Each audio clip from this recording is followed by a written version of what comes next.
Upper Wardha वसाहतीतील अतिक्रमण केलेले घरे रिकामे करणे तसेच शासकीय मत्स्य विज्ञान महाविद्यालय चालू सत्रात सुरू करण्यात यावी या मागणीचे निवेदन तहसीलदार विनोद वानखडे यांना देण्यात आले। मत्स्य विज्ञान महाविद्यालय विद्यार्थी पालक संघर्ष समितीच्या वतीने 27 मे रोजी जयस्तंभ चौक येथील गणपती मंदिरापासून संघर्ष समितीचे अध्यक्ष संजय गारपवार, कोषाध्यक्ष तथा माजी सरपंच विजय पचारे व महाराष्ट्र पशु व मत्स्य विज्ञान विद्यापीठाचे कार्यकारी परिषदेचे सदस्य सुनील सोमवंशी यांच्या नेतृत्वात मूक मोर्चाला सुरुवात करण्यात आली होती। अप्पर वर्धा वसाहतीची संपूर्ण जागा नागपूर येथील मत्स्य व पशु विद्यापीठाला राज्य सरकारने हस्तांतरण केली होती, पण या वसाहतीत गेल्या अनेक वर्षापासून अनधिकृत नागरिकांनी वसाहतीतील पडक्या घरावर अतिक्रमण करून कब्जा केला असून अनेक गैरकृत्य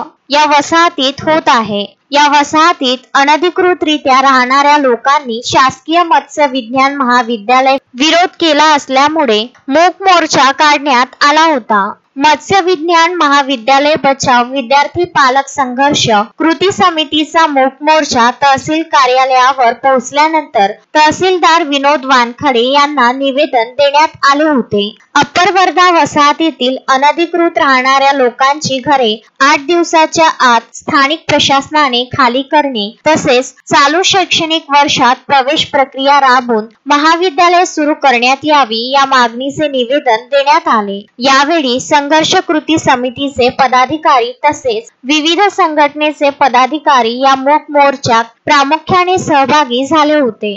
संजय गारपवार सह दत्तराज इंगळे, विदर्भ न्यूज, मोर्शी।